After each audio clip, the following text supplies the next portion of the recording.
Bienvenidos y bienvenidas. Welcome to the International Congress on Climate Change, organized by the Metropolitana Autonomous University in collaboration with the NGO Adaptation Strategies to Climate Change. It is a great honor to gather in Mexico scholars, practitioners, students, and community leaders from around the world who share a common purpose: to imagine and build a more sustainable and resilient planet. Over the next few days, we will explore the complex intersections between science, society, and nature through a series of remarkable keynote presentations. This Congress proudly celebrates the legacy of Professor Konjan Yu, visionary creator of the sponge planet concept, which has inspired cities and nations to embrace nature-based design as a solution to climate challenges. We are also deeply honored to host Dr. Arunima Malik, Associate Professor at the University of Sydney and International Champion of the Frontier Planet Prize 2025, often referred as the Nobel Prize in Ecology.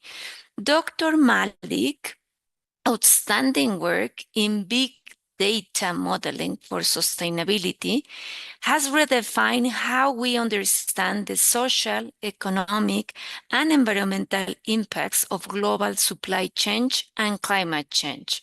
Her research offers us a pathways towards more equitable and resilient economies. Dear Dr. Malik, it is a privilege to welcome you to the Metropolitan Autonomous University. Your work embodies the spirit of this Congress, scientific rigor in service of planetary well-being. With gratitude, we officially open this Congress, and we hope that the ideas shared help us to promote collaboration, inspire innovation, and reaffirm our collective commitment for building a more sustainable future for our planet. Dr. Malik, I give you the floor. It is a pleasure and honor to have you. I'm so happy to have the opportunity to listen to your work again. Thank you very much, Dr. Fabiola Sosa Rodriguez, for such a kind and warm welcome, and for inviting me to share about my research. And it's an honor and also such a delight to see you again, this time via Zoom, and to, of course, share about my research. I have some slides, if I may. Can I share them? Yes, you can. Yeah, perfectly.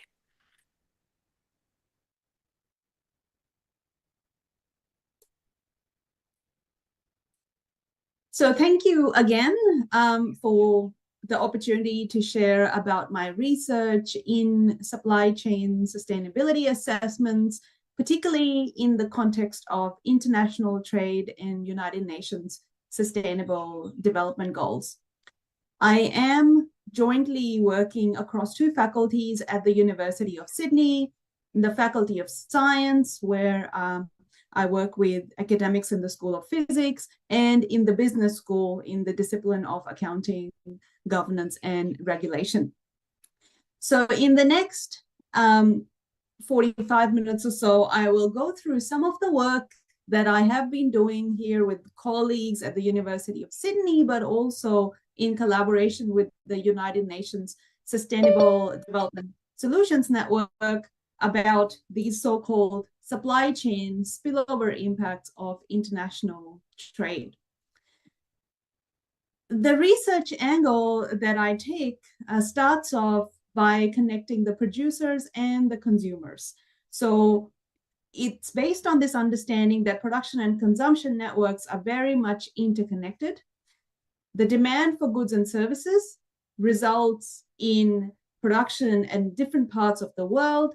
Here I have an illustration of a very schematic, simple supply chain, starting with the demand for either food products, for energy to power our homes, buildings, offices, construction materials for the new buildings and homes that get constructed. We have textile products, demand for furniture, timber, and other industry outputs. Of course, if we have demand for all these various goods and services and different items, for satisfying that demand, other industries in the economy need to interact with each other. So this upstream supply chain tree that I've demonstrated here is really the core of the research that I do. It's based on this understanding that, put simply, if we have our consumption for sustainability impacts, our demand, whether it's be household demand or industry demand or demand for a particular region or particular country, for everything that we consume on a day-to-day basis, all these products that the demand sort of initiates, you need to actually supply these in the economy, and you need to interact with other sectors in the economy which come together in global international supply chains. So not everything that we consume is produced locally. Much of it, depending on the country that we reside in, much of it comes from other parts of the world. And there are negative, unfortunately, environmental and social impacts associated with production systems, which inadvertently, if we're consuming a product, we're not always aware of those impacts. So my research aims at unraveling those interconnections between production and consumption systems, and figuring out what are the environmental impacts in terms of emissions, biodiversity threats, water use impacts, land use impacts, and other social impacts in terms of fatal and non-fatal accidents. If I take a simple example for one of the many products that we consume, which is food, so our demand for food, whether it be fresh fruits and vegetables, or if it's meat products, or other confectionery, condiments, bread, cheese, etc., we have to ask the question, where are these things produced and what were the impacts associated with production? And if production of these things requires input of energy, then we need to look another layer in the supply chain to understand, to unravel those interconnections, to then see how production of a particular item drives other environmental impacts further up in the supply chain. Clothing is another example. So I demonstrated the food example on the last slide. We have the clothing example here, whether it be textiles or footwear and other items, or if it's the raw materials that get produced in the form of cotton. We have done research here at the University of Sydney, which has demonstrated that much of the production of textile products results in, for example, nitrogen emissions to air, to water, which obviously pollute our waterways, and our air quality deteriorates as well from excessive consumption, excessive production of goods and services. In particular, the value of this research, I feel, is in identifying hotspots in the supply chain. So of course, we know we all engage in consumption, whether it be at a local level or at a business level. We have supply chains which embody a range of scope 3 impacts, indirect impacts, hidden impacts, and it carries value if we are able to actually identify where the hotspots lie in terms of supply chain impacts. So one of the things that I aim to unravel when I run these models, which I will introduce in a minute, is to understand where are these hotspots in the supply chains, to hopefully then inform better strategy, better policies for mitigating those impacts to hopefully, as was introduced, make the world a better place to live in.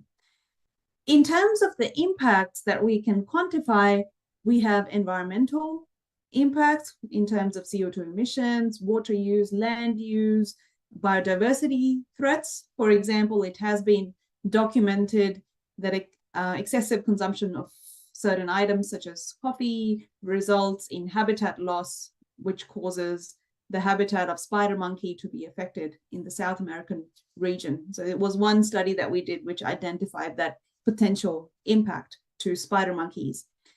Emissions is another indicator where there are emission-related impacts embodied in supply chains.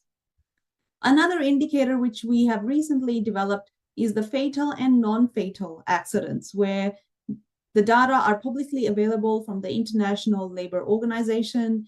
They put out estimates for fatal and non-fatal workplace accidents that happen in different parts of the world. By taking that information on fatal and non-fatal accidents from the International Labour Organization and integrating that information with the economic models of international trade about where the production happens and where the consumption demand is, we can start to make a link to see if there are developing and developed nations around the world, which countries are primarily driving fatal and non-fatal accidents in the supply chains. Modern slavery is another indicator which we have started developing in our group. In terms of these impacts in the supply chains, it's also worth acknowledging that there are positive spillovers, positive impacts of international trade, globalization, and they are primarily in the form of income generation and employment. So of course, if there are export-oriented industries, then those industries, people working in those industries, that's their livelihood. So of course, there are jobs and income, which are considered a positive spillover in the international supply chain networks. The research that we have been doing here at the University of Sydney involves taking the United Nations Sustainable Development Goals, which are these 17 goals, which is Agenda 2030, and 2030, as you can imagine, is not far away. It's already 2025. Our research is showing that we are actually not meeting many of these goals at a global scale because of negative externalities and negative impacts, which are hidden hotspots in supply chains connecting production and consumption around the world. So understanding these linkages between producers and consumers involves identifying relevant indicators. So some of the indicators that I've put here on the slide are the ones that we have been developing, but there are many more that we are working towards and also have developed, for example, for biodiversity threats, water use impacts, land use impacts, to try and unravel different perspectives of sustainability and different impacts that happen in international supply chains. If you're wondering how we actually do this research in terms of identifying which impacts are relevant and which impacts need to be accounted for, we work with these global so-called multi-regional input-output databases. And these global multi-regional input-output databases have information on regions and sectors. And this information is for more than 180 countries. So for 180 countries, we have production and consumption networks around captured in this one big matrix, and all the sectors in those countries represented. So export and imports, they're all captured in this big matrix. It's an economic model that we use. We have been developing these models at the University of Sydney in the group that I'm part of. Currently, the model that we have been using is called the Gloria database. It's open access. So for research purposes, it can be downloaded and be used. However, for commercial use, it carries a fee that helps the university in updating it on a regular basis. In terms of resolution, we have developed models at 180 countries, but the data, in fact, exist for a much higher resolution. So 221 countries. Not every country has updated data set, as we can imagine, because production of these tables, they need a lot of time, they need a lot of resources. And of course, there are countries around the world, for example, low-income countries, they don't have the capacity to devote such resources to updating this on a regular basis. So for some countries, we only have sparse data on international interactions and domestic production and use. However, for large economies, the data is fairly updated and much more comprehensive. 6357 sectors are what are captured in the platform that we have been using, the research platform. Another database that we have been developing has 164 regions and 120 sectors. Again, at a global scale, it has global data on the environmental indicators, the social indicators, and economic indicators. We have been using this data set, so making a connection to what I have talked about in the first half of my presentation. We need an economic data set, and that economic data set linked with indicators for environmental sphere, for economic sphere, and social sphere. Those indicators, which are what we call the physical data set, and the global international trade model, when integrated together, can be used for a range of applications. So in collaboration with the United Nations Sustainable Development Solutions Network, we have carried out a range of case studies for the key consumption products around the world. One was on textile supply chains, understanding where consumption is happening with a specific consumption lens on the European Union, because the EU were interested in figuring out how sustainable their supply chain networks were. So a special lens for EU consumption, and then unraveling the comprehensive supply chain network to identify hotspots. Where exactly are they happening, for example, in Africa or Asia or other parts of the world? Another case study that we have worked on is on food supply chains. Again, focusing on EU because of the collaboration that we were able to put together with the United Nations Sustainable Development Solutions Network for the Paris region. We have been able to assess food supply chains and the international impact. And of course, recently, we looked at the mineral supply chain, which, as you can imagine, with the critical minerals revolution and the demand for those minerals for a clean energy transition. So what is the impact of those mineral supply chains in other parts of the world? So in the second half of my presentation, I will briefly just go through some of the findings that we have obtained from these projects that we have carried out on international trade and spillover impacts. And essentially, this is to highlight the fact that we do need to assess impact embodied in international trade, because the commodities that we consume, they're not produced locally. Some are, but in many instances, we are very much part of international supply chain networks, and the impacts can be felt around the world because of our needs and our demand for consumption. So for one case study, our question that we wanted to answer was, how does the European Union perform on social impacts driven by consumer demand for textile products?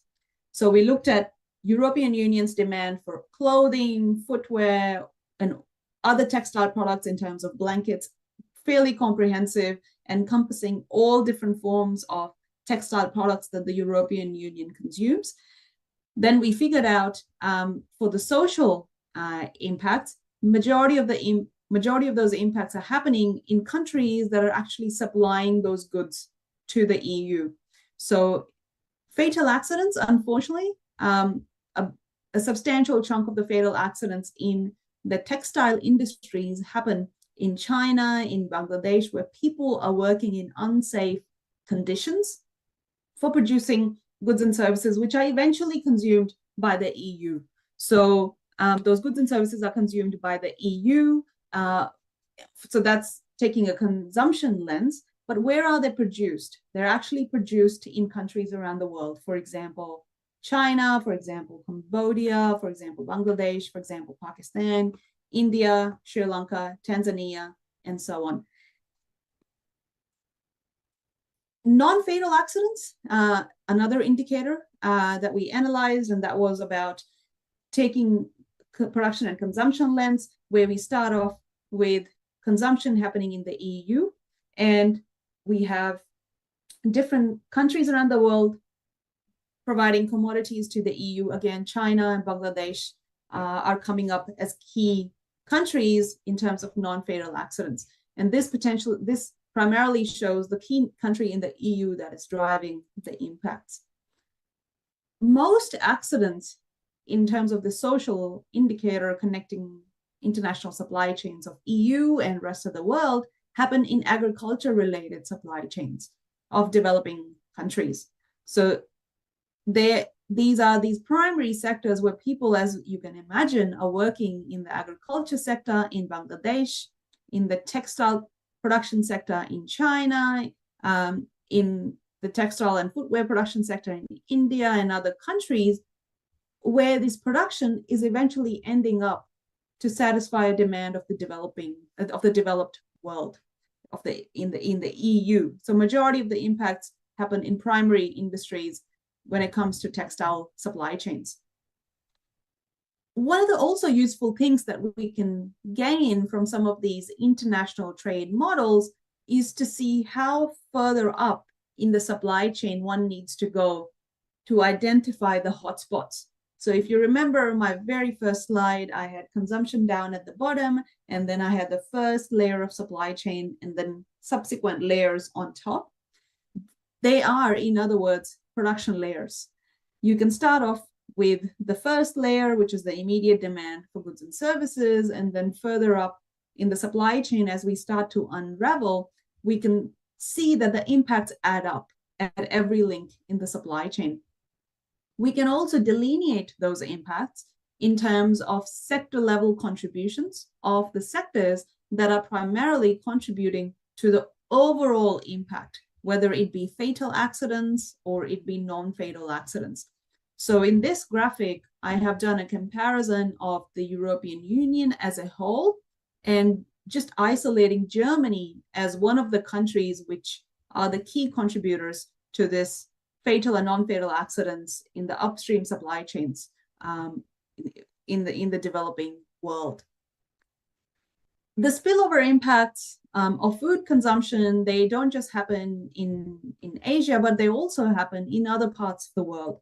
So here we looked at additional indicators, and this is about food now. We looked at land use impacts, we looked at air pollutants, we looked at positive impacts as well in terms of income and employment and CO2 emissions. We broke this down in terms of the impacts which happen directly. So this is EU interaction. So within European Union, if Germany is producing something and France is consuming it, or if Italy is international trade networks within EU, Germany, Italy, Spain, etc., they're all captured under direct interactions. First order are interactions from the rest of the world, and then supply chain is again further up when you unravel all the linkages. So the two key findings: intra-EU trade that happens within EU, and the rest of the world trade where the EU is collaborating or in terms of getting inputs from the rest of the world. And here I have used the acronym ROW to denote the rest of the world. So just to give an example of what kind of trade happens within EU, so trade between Netherlands and Germany, these countries trade vegetables, dairy products, bakery products, seed, and other agriculture-related products. And the trade between EU and the rest of the world could be the trade with Brazil in the form of soybeans and coffee, which the EU imports quite a lot. And that results in impacts taking place in Brazil because that's where they're produced. But the consumption is happening in the EU. So if you put the consumption lens and unravel these linkages and look at it from an SDG perspective, there are SDGs that primarily talk about air pollution, for example. And the research here shows that international trade linkages, they're impacting other countries around the world in their ability to progress towards United Nations Sustainable Development Goals. So here one can argue who is responsible for these impacts, which are happening in other parts of the world. Is it the EU? Because finally, those commodities, they end up being consumed in the European Union. Or is it Brazil? So producer responsibility or consumer responsibility, or is it more a shared responsibility? in terms of international trade linkages. So it's important that we unravel these supply chains of the rest of the world, in addition to the domestic or within region supply chains, because that carries value in understanding our impacts beyond borders. So where exactly are these impacts taking place outside of the EU? I provided one example for Brazil, but if we look at the entire global economy, we can see that these impacts are actually quite varied and they happen around the world. For CO2 indicators, we have the Asia Pacific as the key region that produces goods and services which are consumed in the EU, Eastern Europe, Central Asia. Latin America comes up as a blue band that we have represented in terms of land use impacts and also PM related impacts for producing commodities which are consumed by the EU. So EU consumption of food products, bringing it together in terms of the first slide that I showed, essentially this modeling that we did took European Union's demand for food products, and we were all encompassing in terms of the food products that we considered in the assessment. Fresh fruits and vegetables or meat products, bread, cheese and other items, coffee, etc., tea, which get consumed, and then further layer up in terms of unraveling the impacts and putting a number to the impacts for CO2 emissions, land use impacts, and particulate matter impacts. We can even drill deeper and figure out in terms of, rather than just looking at regions, which countries are impacted by consumption. So that's EU highlighted here broadly as the region which has, of course, demand for food products, but then countries around the world are impacted in terms of particulate matter impacts or land use impacts, quite a large chunk here in South America, and also for CO2 impacts. It's interesting to note that even though we're talking about food, the impacts are not just concentrated in the food sectors, but they're actually broadly represented across a range of sectors in the supply chain. So we have electricity and gas sectors coming up when we start to unpack the supply chain, because of course, if we have processed food that gets consumed, processing of food requires electricity. Transportation is a key factor that needs to be considered when transporting food. So it's not just food in terms of impacts at an economic scale and sector level impacts, but other industries as well, which interact with one another for supporting the food sector. So it's food systems if we analyze, but in the upstream supply chain, it's actually all other sectors in the economy, other manufacturing, petroleum products, mining, which all play a role in supporting the food systems. If you're asking now, I've represented a case study for the food system. I presented a case study for the textile products. If you're asking what is the situation globally in terms of everything that is consumed, whether it be textile, food, timber, and linking that with SDGs, we recently carried out a study which was published last year in Nature Sustainability. It was about linking consumption-based proxies to a range of SDGs. So we selected 12 explicit sustainable development goals. For each of those 12 sustainable development goals, we identified a relevant consumption-based metric. So SDG 1, no poverty, we had an indicator of poverty. For zero hunger, we came up with a consumption-based proxy in terms of land use. Women's participation, we wanted to analyze what the current status is in terms of gender equality, with women being able to participate in workforce. Water stress, energy use in the supply chain, occupational accidents. This is another term for fatal and non-fatal accidents, which I presented in the textile case study. Labor skills, in terms of which countries around the world employ a low-skilled workforce or high-skilled workforce. Air pollution, material use in the supply chain, greenhouse gas emissions, nitrogen emissions, and biodiversity threats. So we have these 12 unique indicators which we developed. We coupled this information with the global supply chain economic international trade data set for 164 countries. We had information for 97 sectors for this particular case study that we analyzed.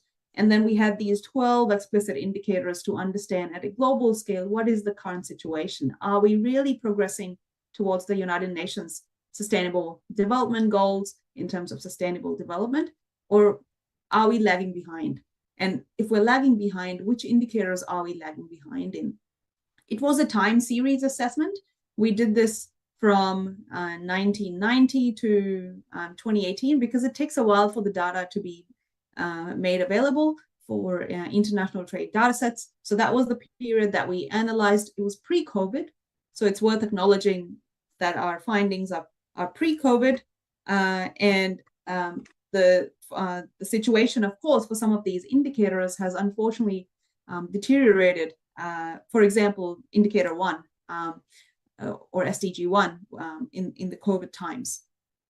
So presenting high-level results, we came up with two terms. It was polarizing impacts and equalizing impacts, the terms that we devised in this study. Polarizing impacts are those impacts which take place in other parts of the world because of the demand for goods and services by a particular country. So going back to the examples that I've shared, in the Germany example, I'm picking Germany because it came up as in one of the case studies. If there's a demand for goods and services in Germany, then other parts of the world that are producing those items for satisfying Germany's consumption demand, if those other countries around the world are being impacted negatively in terms of environmental and social impacts, then that would be an example of a polarizing impact. That your consumption is actually hindering progress in other parts of the world in terms of the various indicators that exist and that got analyzed in the study. Equalizing impacts are those impacts where your consumption is actually positively driving impacts around the world. So for the period that we analyzed, it was found that for the first SDG, no poverty, in fact, in that period, poverty declined around the world with many improvements that have been made. In Bangladesh, we have seen a decline in poverty and other parts of the world as well. So they're equalizing trends. So international trade, of course, has positive impacts in terms of providing jobs to people, income, livelihoods to people, resulting in positive spillover impacts or equalizing impacts, as we called in this study. For some of the other indicators, environmental indicators primarily, unfortunately, the situation is bleak. We have polarizing impacts that we see around the world for majority of those indicators. So we are seeing deterioration of our ecosystems, our environment for production of goods and services, which are consumed around the world. And primarily, much of the demand comes from the developed world for these items that get consumed and are actually produced in the developing world. So for many of these indicators, particularly for greenhouse gas emissions, which directly links to SDG 13 climate action, for that indicator, we are seeing polarizing impacts. There are countries around the world where we see emissions rising for supporting the demand of other countries, for example. Now, if you're wondering globally who is causing these impacts and who is actually, unfortunately, being a victim of this negative environmental international trade relationship, we unraveled this for 164 countries in terms of a 4-quadrant perspective. So we broke down or categorized countries as either net importers or net exporters, and whether over time, because of course, international trade relationships, they change all the time. When there are policy changes, a country can become a net exporter in one year, but it can be a net importer in another year. So these international trade relationships, they change over time, and the time span that we had for this study allowed us to analyze at a global scale whether a country was trending towards being an importer or trending towards being an exporter. So for all 12 SDGs and for all 12 indicators, we were able to place countries in these quadrants as being either a net importer or a net exporter, or export trending or import trending, to understand how a country is faring at an international trade at an international scale for certain indicators. And you can see that it really depends. In all of these findings that you're seeing on this slide, it comes back to what is being consumed and what is being produced. So if you have food products being produced and consumed, then there are certain indicators that would be more relevant to that particular sector. For example, land use. If there are textile products being consumed and produced, there are some of the other indicators which are more relevant. For example, social indicators in terms of labor skills or fatal and non-fatal accidents. So it's not that one country would be placed in a particular quadrant in every indicator. It would vary, and you would actually be able to see trade-offs by seeing multiple indicators play out at a global scale. To really summarize all of this, so what I have talked about so far are connecting production networks with consumption networks, and production and consumption networks, of course, carry a range of impacts, whether it be environmental impacts in terms of greenhouse gas emissions, nitrogen emissions, biodiversity threats, water use, land use impacts, or social impacts in terms of fatal accidents, non-fatal accidents in the supply chain. What can we actually make out of all these findings? I presented 3 case studies which we worked on with the United Nations Sustainable Development Solutions Network, in the hope that some of this work would make way to impacting policy, where awareness is actually number one, of course, on the agenda, that once we are aware of what our impacts are, what our hotspots are, we would then take those into account when we're coming up with strategies or policies for effective decision making. So of course, it all comes back to not just academics working in silos, but academics working with other organizations to impact change.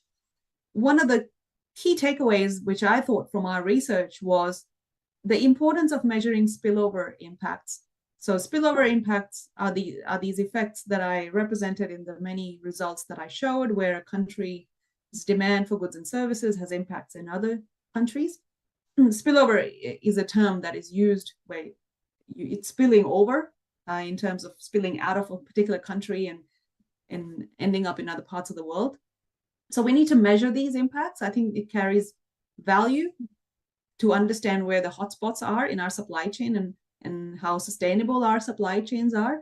And not just sustainable, I think how vulnerable our supply chains are, because in COVID, we understood that international trade linkages, when they were disrupted, many of the products, at least I can talk from my angle in Australia, many of the products that we took for granted were unavailable. So we had toilet paper going off our shelves when it was COVID.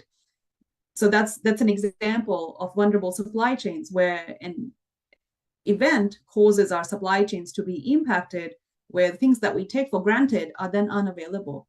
It is also the case for food systems, which are very much vulnerable to impacts of climate change. So if there is a drought, if there's excessive rainfall or a heat event, certain foods get impacted directly, and we don't see those for a good couple of weeks in our supermarkets. So it's important to measure spillover impacts and these trade linkages for sustainability vulnerability assessment. We need to broaden the indicator framework. We have been developing multiple indicators here at the University of Sydney, some of which I shared with you in my presentation, but there are many more indicators because these SDGs are very comprehensive, and we were only able to identify one particular angle for each of the SDGs that we worked with. We need to broaden the framework so we can actually have a better system for measuring impacts and better data systems and for monitoring impacts. And then how can we actually use all these findings? Well, hopefully to formulate just and sustainable policies. And we can all do this together in collaboration only, not just with academia, but other organizations. And I will stop here. And I hope there are questions. Wonderful. Fantastic, Carolinas, and thank you so much. Impressive. I mean, you have worked so hard and for so many years. Amazing the amount of data that you have brought together. And there are many questions, but please tell us which are your main users that have been thanking you for this incredible amount of work that you've done. I'll read you the questions that we have received, please. Yeah, no, thank you, Daniel. So we have been working with the state government here in Australia. I have done case studies for the health system as well, which I didn't have time to go into. So the health supply chains, as we figured when we did the healthcare sustainability assessment, was that majority of the impacts, in fact, more than 70%, of the impacts in the health supply chains happen in upstream supply chains, which are unaccounted for. So in terms of end users, we have worked with the state government here. We have worked with the health departments here, globally with the United Nations Sustainable Development Solutions Network. But I think much more needs to be done. We're always looking for ways to extend our collaborations. Let me read you. You have very interesting questions. You see that you have a quality audience here. Do you want me to read them all through you, because they're important, all of them, and then go again one by one? Or you want to just go one by one? You can read them out and I'll take notes, and then I'll maybe give some reflections. And then we go back to the first one and then the second, so you can have idea of the scope of questions. I'm very impressed by them. Let me read them to you. How do international trade flows shift the carbon footprint between producing and consumer countries? Carbon leakage. And what implications does this have for achieving SDG 13, climate action? Is that fine? You want me to repeat it? I'll go to the second one. No, that's fine. I'm taking notes. To what extent does trade liberalization promote or hinder the decarbonization of global supply chains? How do transparency and traceability in global supply chains influence corporate contributions to the SDGs, particularly SDG 12, responsible consumption and productivity? No, that's not. What? Shall I answer? No. Two more. Okay. I'm sorry. I was just being a bit distracted. I'm terribly sorry. What share of global emissions, GHG, is embodied in traded goods and services, and how does this affect? What share of global GHG emissions is embodied in traded goods and services, and how does this affect national climate commitments under the Paris Agreement?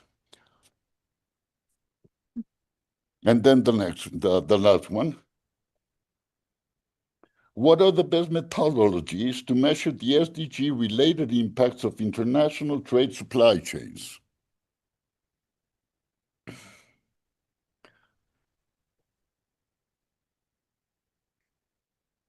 So maybe I go one by one? If you want me to read them again, or shall I read it again and then you answer? Okay, if we can, yeah. Yeah. How do Just the first one? Yeah, the first one. How do international trade flows shift the carbon footprint between producing and consuming countries, carbon leakage, and what implication does this have for achieving SDG 13, climate action? So thank you for this question. I actually had a diagram in one of the studies that I did, which I did not put in my presentation. It is from the year 2016. It was published in Economic Systems Research, and the title of that paper is Outsourcing Impacts for Nations. In that paper, we analyzed using a technique called structural decomposition analysis for about 20 odd years, the shifting of trade from, in terms of production and consumption systems, where some of the developing countries around the world, initially they were primarily producing goods and services for themselves, were relying, after we analyzed in a 20-year period, were relying more on other parts of the world, the developing world, for supporting them. So your question about how this shift, how these flows shift in terms of carbon leakage, the main finding of that study, if you're able to locate it, it's published in 2016 in Economic Systems Research, was that the developed world is increasingly now contributing to carbon leakage, the term that you used in the question as well, or outsourcing of impacts, where majority of their carbon intensive production is actually happening in other parts of the world for satisfying their demand. So in terms of implications for SDGs, SDG 13, I think it has profound implications, because this is, again, an example of polarizing impact, where you as a country can claim to have cleaned up your borders, cleaned up your production, but in fact, your consumption is still very much reliant on other countries which are doing all this heavy lifting in terms of producing goods and services, and unfortunately having to deal with these negative impacts in terms of emissions. So I would just, I think, sum up my answer by saying that the diagram that we showed in that paper really highlights this trend, where we started off with the bars and how they looked like in 1990, and then how they kind of shortened for the developed world, where if you look at them, you can immediately see that emissions have gone down in the developed. So you can claim to have reduced emissions, but in fact, if you don't look at the consumption lens, then you're only seeing half the picture. It would be great if you can give us the paper. You'll give us the reference, hopefully. So I can put that in. Thank you. Very, very clear answer. Whoever asked if it has more, but for me it was very clear. Let's go to the next one. You have many questions here. To what extent does trade liberalization promote or hinder the decarbonization of global supply chains? Great question. Great question. I think I'll touch on the promote part of the question first. In terms of decarbonization, we're seeing the development of new renewable energy technologies and industries in the economy. I have also done some work on the biofuel industries and how those industries can stimulate other sectors in the economy for providing goods and services to make that industry produce their biofuel output. One of the indicators that we analyzed for that was employment. So in terms of a trade relationship, there are positives for in the decarbonization space, because if we have a new industry, we need people to support those industries. So it generates employment. In terms of trade liberalization and hindering progress, of course, the diagram that I showed where I had polarizing and equalizing impacts, I think it's all encompassing and high level that shows that there are trade-offs. So of course there would be positive and negative impacts of any new industry in the economy. Those trade-offs need to be considered for effective planning. And those case studies that I did for the biofuel industries, they were hypothetical before the industries were even developed. So I think we need many such assessments before these industries are developed to understand what their potential impact would be, so that you can use that information for mitigating the impacts. Good. have to deep in. So let's go to the next one. How do transparency and traceability in global supply chains influence corporate contributions to the SDGs, particularly SDG 12, responsible consumption and production? Mm-hmm.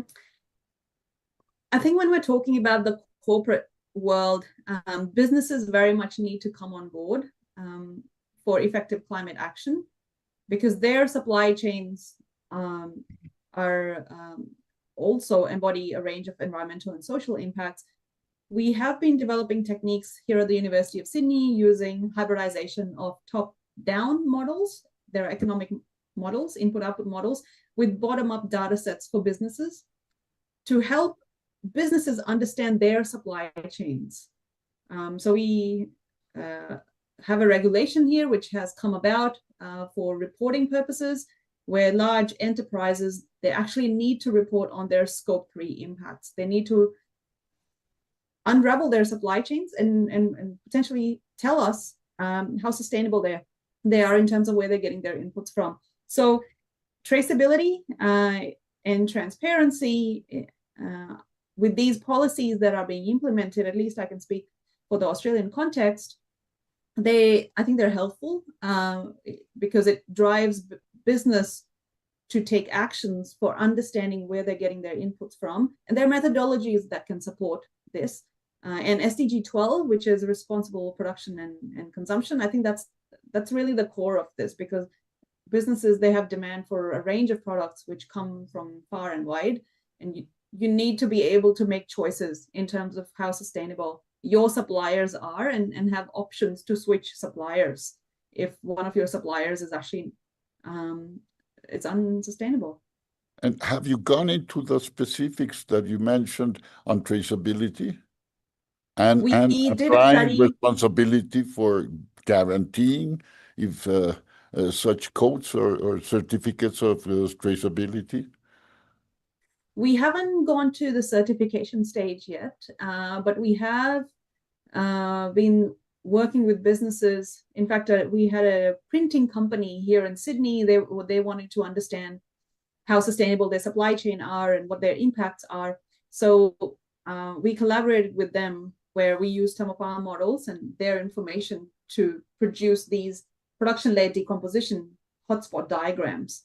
And we gave them this information. So I think that's transparency in the sense that they were able to see where their hotspots were. We haven't gone to this, we haven't engaged with certifications yet. Because there's so many problems in traceability. But let's go to the first one, next one. What share of global GHG emissions is embodied in traded goods and services? And how does this affect national climate commitments under the Paris Agreement? So studies have shown that it's about a third. In terms of how this affects national climate commitments, I was part of the last IPCC cycle. It was very much a learning exercise for me, where I saw the importance of looking at different perspectives, the production perspective and the consumption perspective. And when I sat through the different talks that were happening, I think globally we're still not at a point where consumption-based metrics are well regarded as metrics that carry value in assigning responsibility for climate change. So in terms of Paris agreements, I mean, there are many countries which haven't met their Paris targets based on their national contributions or production-based emissions. For consumption-based emissions, I keep coming back to the consumption lens because that's what my focus is in terms of research. I think we're very far off in meeting those targets because we haven't even got to a stage of agreeing on who is responsible for what. Imagine. How do you feel about it? Not good, actually. Nobody. Not good. Yeah. No, tell us. And being a parent of a toddler, you can only see when you look at those IPCC chapter, those summary for policymaker figures, where a person, how warmed up the world would be in 70 odd years. I mean, our children are facing the threat of their lives, and we're not doing enough for them. No. That's a question I have at the end.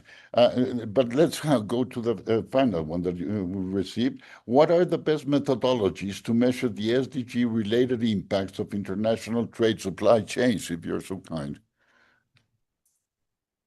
So I can, I think there are multiple methodologies that people have been using for measuring SDG interactions. I can speak for my research. So my research is primarily on input-output based methodologies for assessing supply chains, but this isn't the only methodology that can be used. I've seen papers where people have used all sorts of different types of regression models to understand interactions, linkages, and effects. But in terms of what I can really shed light on is the methodology that I work on, which is input-output analysis, and related to that, hybrid life cycle assessment models. Many people will be interested in following it up. Let me end with this question. As you know, a Congress that Fabiola organizes every year is dedicated this year to our dear chair professor Gong Yan Yu that passed away. And his proposal that we have followed for 10 years, a graduate from Harvard doctorate, and with his thesis absorbing all the ecological knowledge from the West and elsewhere, and applying it and making it advanced to the China situation, and then being incredibly successful in China to such extent, with more than 1,000 projects of changing the way we treat water. Completely making reuse of water, accepting that water is the guide, that we change the way we treat water and expulse it. I mean, we do bestiality, and that's we're paying the price. His solution is to change the way we live with water, retain it, reuse it, filter it, make it like a sponge, use it when you need it. Everything, the rain, our drainage. So the sponge planet he's proposing, which is indeed a solution to remake our natural water cycles and be in agreement fundamentally with nature before it's too late. This would take 2 or 3 years if we all focused on redoing this, because it has very direct implications on the way we live urbanly. From the bottom, when you reuse water and you create neighborhoods that give us their drainage and we reuse it, it becomes decentralized. So a sponge planet is decentralized in everything. It becomes autonomous in water. And because it has all these wetlands and natural ways, it has plants, and it has aquatic plants that serve to filter our waste. We call it waste, but anyway, our nutrients. And then we have, instead of cars, we have water going back to the houses, and we organize in neighborhoods which, instead of cars, we get rid of the empire of the automobile industry. We have communities, people, water flowing down, and we have all kinds of vegetation. So we change the pattern of production to the very local, decentralized. So if we have a full planet, a full sponge planet, what impact would it have on the global value-added chains? How would it react to seeing it, disintegrating it into local communities that are changing the local markets and the global markets, because they're becoming autonomous?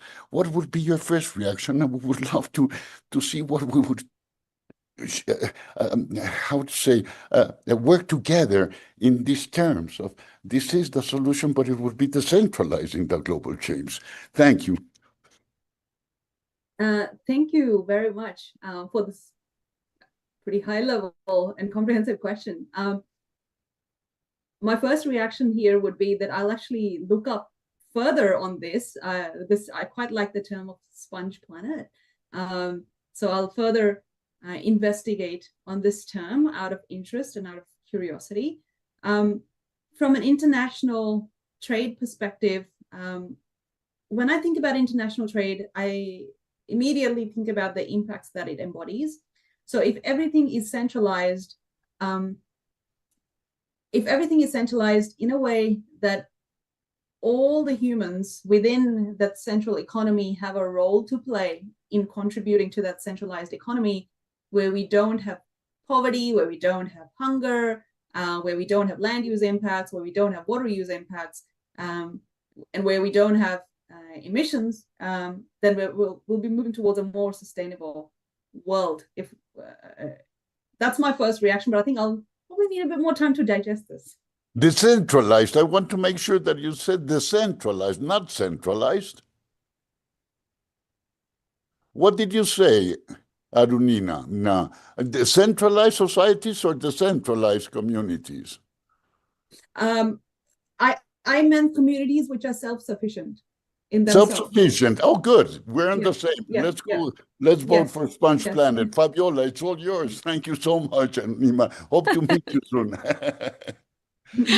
Thank you very much, Arunima. On behalf of everyone here, thank you for sharing your expertise and vision. Your talk reminds us that addressing climate change is not only an environmental imperative, but also a matter of rethinking how our economies and supply chain function. And let's keep this dialogue alive with our disciplines, our institutions, and our partnerships to translate these insights into real-world solutions. So once again, our sincere thanks to Dr. Malik for her inspiring keynote and for reminding us the critical interconnections between trade, supply chain, and climate action. Before we conclude, we warmly invite you to join us tomorrow, Tuesday, October 28th at 7 p.m. Mexico time for the next keynote presentation by Dr. Kuk-Sing Won from the Hong Kong University of Science and Technology in China, with the presentation entitled The Nexus of Solid Waste and Global Warming, Pathways to Mitigation. So thank you, everybody. Thank you, Arunima, for joining us. Thanks very much. I hope to see our audience tomorrow. Thank you very much. Thank you.